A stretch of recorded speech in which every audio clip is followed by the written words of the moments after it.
Hello. So here's an example of using the Mac, a GreaseWeazle drive with the Mac OS to make Macintosh disks. So first off, I'd like to say the instructions are not very clear on how to install onto a Mac. So I'm using a MacMini. It's a little older model, but it'll work fine. It's Catalina. So when I installed, I used brew install pipx. The instructions do not say to use pipx, but pipx was just the easiest way, in my opinion. So I just did brew install pipx, and then I did pipx install git plus https://github.com/keirf/GreaseWeazle at latest. And then I did pipx ensurepath. The ensurepath adds the GW command to make it easily accessible every time you open a terminal. So after you run these commands, you're going to have to open a new terminal, just an FYI, for the GW command to be available. GW command is the command you use with the GreaseWeazle to read and write disks. So what I have here is a fully assembled GreaseWeazle drive. It's kind of got a custom chassis, but it's a fully assembled GreaseWeazle drive. I just found that easier. You just plug it right into the USB port on your Macintosh, and then you can run these commands. And once you've done that, you can run the command, the GW command. And I've already installed it, so I'm just going to demonstrate here. So GW info can be used just to view the device. Make sure that it recognizes the device. When you do GW info, it should tell you about your device. Like in this case, it's a GreaseWeazle V41. And it will give some detailed specifications like the serial number and the firmware version and so forth. And then it also gives you the port. The port may be useful if you have more than one GreaseWeazle drive installed. Then you can specify the port to specify the GreaseWeazle that's plugged in. In our case, we only have one GreaseWeazle plugged in, so we don't really need to specify the port in any of our commands because the GreaseWeazle will automatically use the one port we have. The GW command will automatically use the port we have. But if we have two GreaseWeazle drives or two GreaseWeazle boards, we'll need to specify the port to specify which GreaseWeazle we're using. In this case, we're just doing a very simplistic, so we're not going to use the port. So for now, I'm going to use a double density disk to make a System 6.08 for a Mac SE. The double density is for the Mac 800 kilobyte. There's also the 144.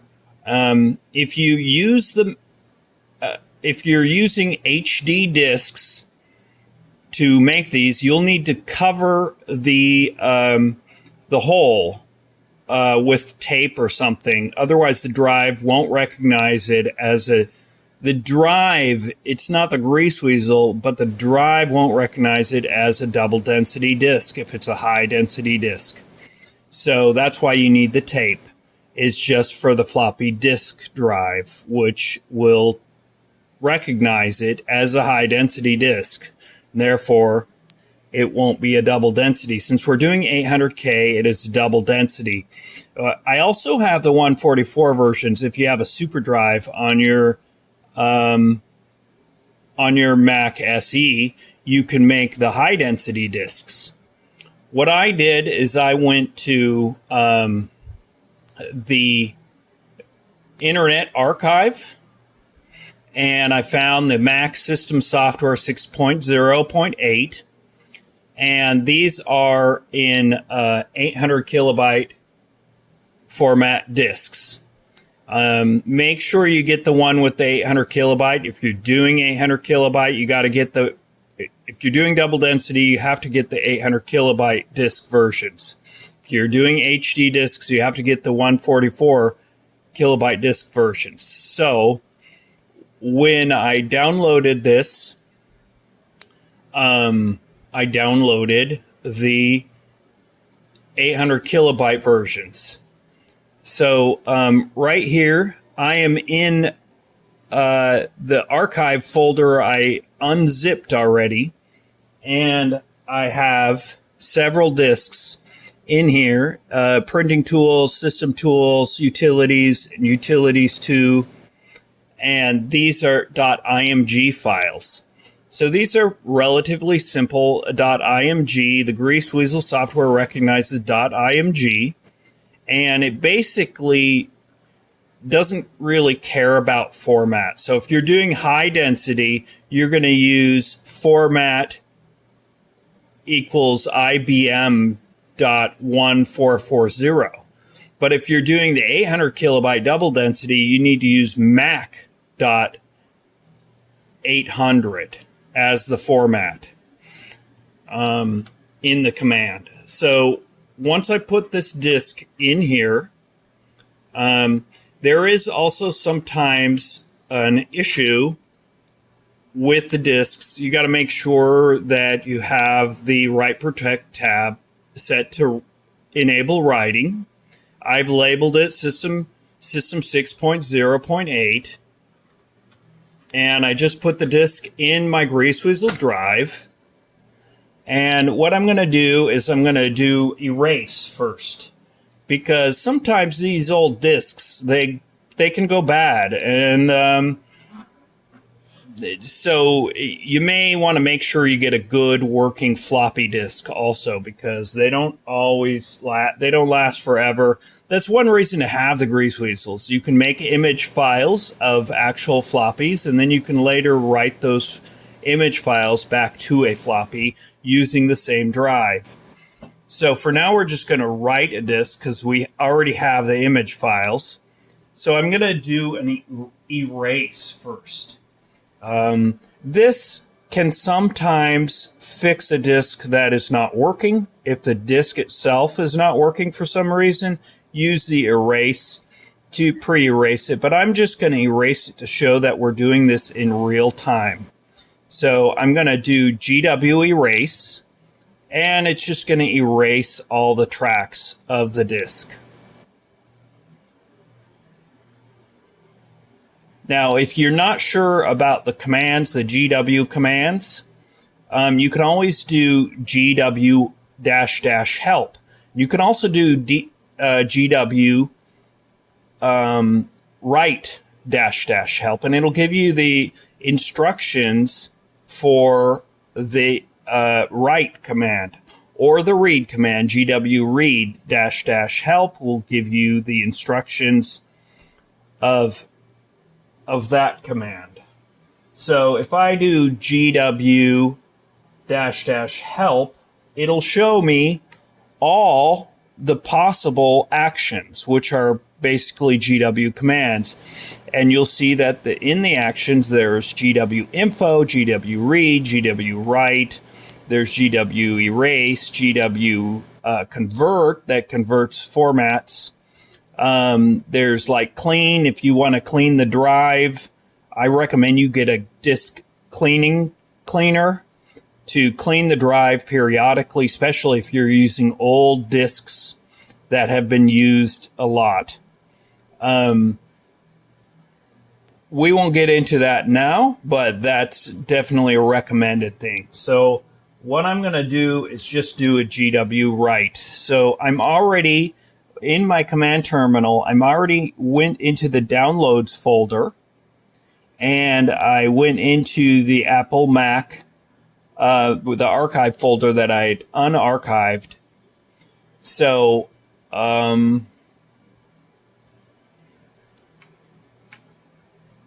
so if I go here, I can show you that here's the downloads folder, and I have in here my Apple Mac OS 6.08, 3.5 800K, which is just the results of this archive, the 7-zip archive. So I just unzipped this, which I downloaded from the Internet Archive, and then I unzipped it to this folder, and then I can see the files here, the .img files. Now in my terminal, I went to that folder.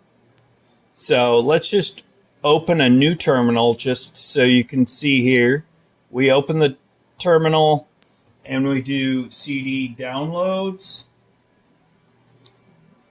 And if I do ls, I can see that, okay, here's the folder for the 800 kilobyte version, and I also have the 1.44 archive here. But we're just going to do the 800 kilobyte because we're using a double density disk on a double density drive enabled SE. And then, so we're going to CD into this folder. Now, since this name has spaces in it, I need to surround it in quotes, right? So when the folder path or name has spaces in it, I have to surround it in quotes to go there. And once I'm in the folder, I can just do ls to see the contents, and I see several img files. So now that I see, I want to create system tools.img. And so the command I'm going to give, the GreaseWeazle command, is going to be GW, which is the GreaseWeazle tools command. And then we're going to do write. And then we're going to do format. Format is not like, it's not the data format. It is actually the tracks and sectors and so forth of the drive, of the disk. So it's just basically the tracks and sectors and other details about the format. So when we're using Mac 800, that's for double density Macintosh formatted disks. The data format is actually defined by the image file itself. That's the actual data and the actual way the data is laid out. So if you actually have a 1.44 IMG file, GreaseWeazle will still like pretend to write it, but it won't work. Because so you might want to check at the file sizes. So if I look back at these file sizes, they're all 819 kilobyte. 819 kilobyte size tells you it's an 800 kilobyte image file. If it says 1.4 or 1.5, you know that it's not a double density image. It's a high density image for a super drive. And I have those in here too. If I open the archive, the 144 archive, unzip that and go into the 144 archive, I'll see systemstartup.img, but it is size 1.5 megabyte. So we know that that's for a super drive, that's the high density drive. And so we're not making those right now, but if you had a super drive and you wanted to do that, you would just put a high density disk in the drive and you would write this system startup that's 1.5 megabyte to that disk, and then you would have the high density disk version. So if we go back to our 800 kilobyte, we see the system tools. We're going to just make the system tools.img. And now we're going to go back to our terminal and we're going to finish our GW command.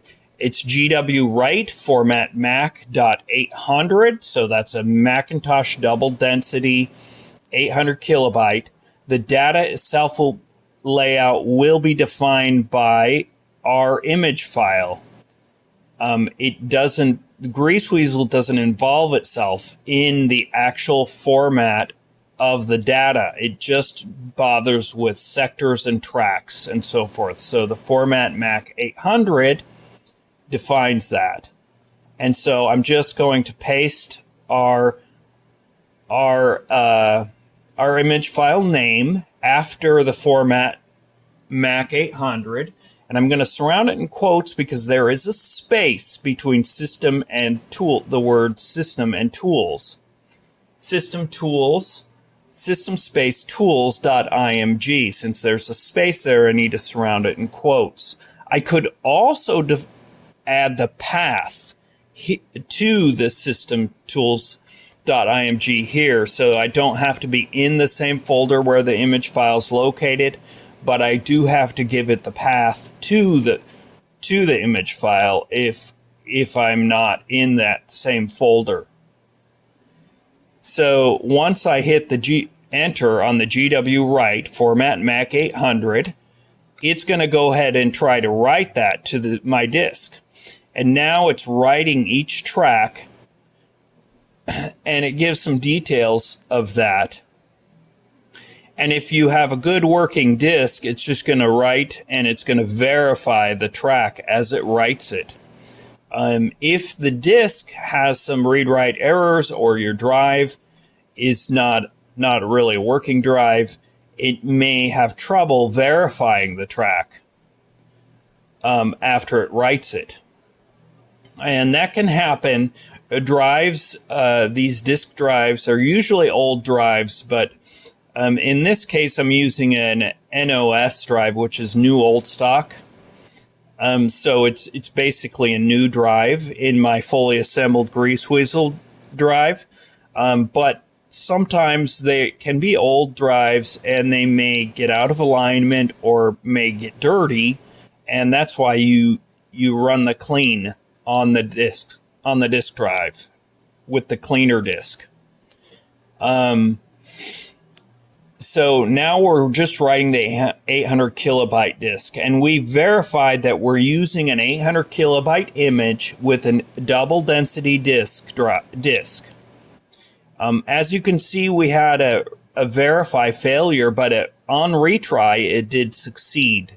So that may happen sometimes, especially with old disks or old drives. And if you get too many of those, then just try cleaning your drive or pre-erasing your disk. So now you can see that it's finished, all tracks verified. And now I'm going to take this disk and pop it into my Mac SE, and I'm going to verify, and it's going to boot up to System 6.08 on a double density disk. Now that I've created my disk, I have my Mac SE here. This one does actually have a super drive, but I'm going to do it with the 800 kilobyte. I can easily make the 1.44 disks also for this particular Mac SE. I'm going to turn my Mac SE on. It's a fully functional Mac SE, but it doesn't have a hard drive in it right now. I do have a PiSCSI also for it, but I don't have it plugged in. It's going to start up, and it's going to have no system disk. So it's just going to present the question mark here. Now I'm going to put my disk that I just created, System 6.0.8, and we have liftoff. Welcome to Macintosh. It's booting to System 6.0.8. Now this whole process does apply to other disks. I can create all the other disks associated, the utilities and so forth, in the same manner. And here we are. We are into the system tools. And there we have it. Thank you for watching.